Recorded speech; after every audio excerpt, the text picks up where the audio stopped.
This is a news article in the Garden City Gazette made in Walla Walla, Washington on December 8, 1894, about Marcus Whitman.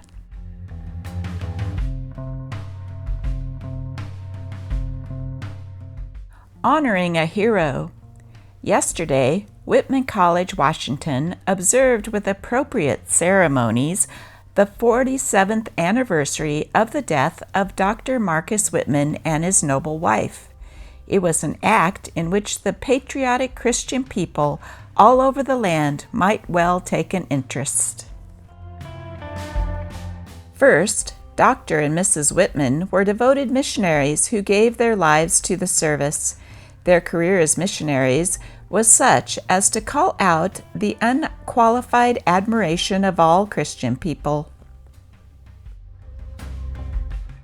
But it may be said they only performed their whole duty, as thousands of other missionaries have done who sacrificed home and all its comforts for the work of their Master.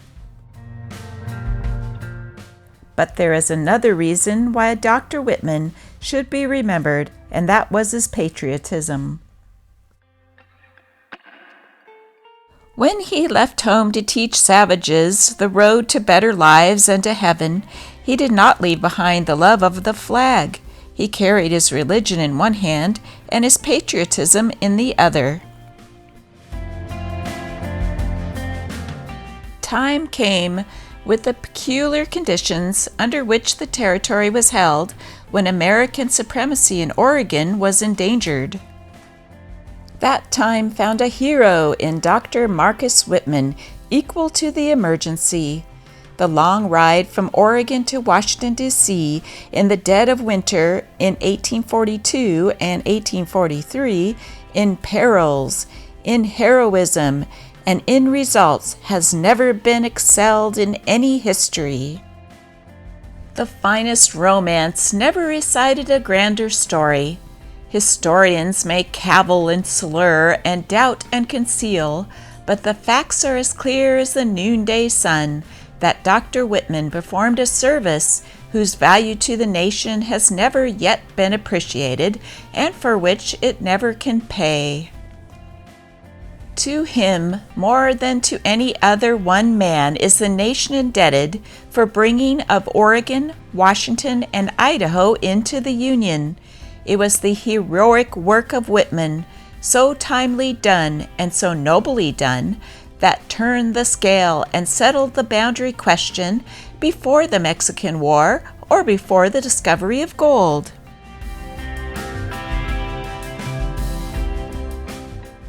It is the timelessness of an act as much as the act itself that marks the genius of its author. Had it not been done in 1843 and 1844, and the tide of immigration started into Oregon to determine who should organize the new territory, all might have been lost. The Hudson's Bay Company, in the interests of England at that time, were the absolute rulers and masters of Oregon. Up to that time, American statesmen had treated Oregon with supreme contempt. They had openly said time and again in Congress that Oregon was a desert waste, fit only for wild beasts and wild men and fur-bearing animals. They were, even at the time of Whitman's memorable ride, undertaking a trade of all our interests beyond the Rockies for fishing privileges beyond the New England coast.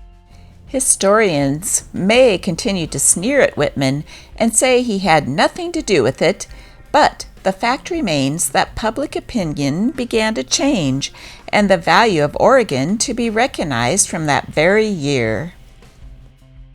After Mr. Whitman's visit to Washington, D.C., a formal treaty was made that said the United States would consent to nothing less than the boundary run on the latitude 49 degrees. And yet it was late in 1846 before England could be persuaded to sign it. Dr. Whitman never made a claim to any extraordinary service. He never made a boast of his accomplishment. In a letter just now published for the first time by the State Horticultural Society of Oregon, he tells to his brother at that time that his object was in making his memorable ride, but it was never intended for the public and never intended to beg an honor. He never asked an office, he never asked a dollar. It was love of home and country and his consciousness of duty performed. We mark Dr. Marcus Whitman as one of the most unselfish, unique characters this century has produced. He was only a poor missionary, it is true, but had he been a military man or a rich man and trumpeted his heroism, his famous ride would have been sung in praise and poetry in all lands and languages. Whitman's ride was over trackless plains, up snow-covered mountains, swimming ice-bound rivers, dodging wild men and wild beasts 4,000 miles away. The time is coming when patriotic Americans will do honor to this modest old patriot and Christian hero. True, Washington has named a county Whitman. They have established a college at Walla Walla named for him. How appropriate, and how in keeping with the character of the old heroic missionary a grand endowment of that institution would be. His grave is still at Wailupu, where he was murdered, surrounded only by rough boards. The Christian patriotism of the nation will someday see the neglect and rectify it.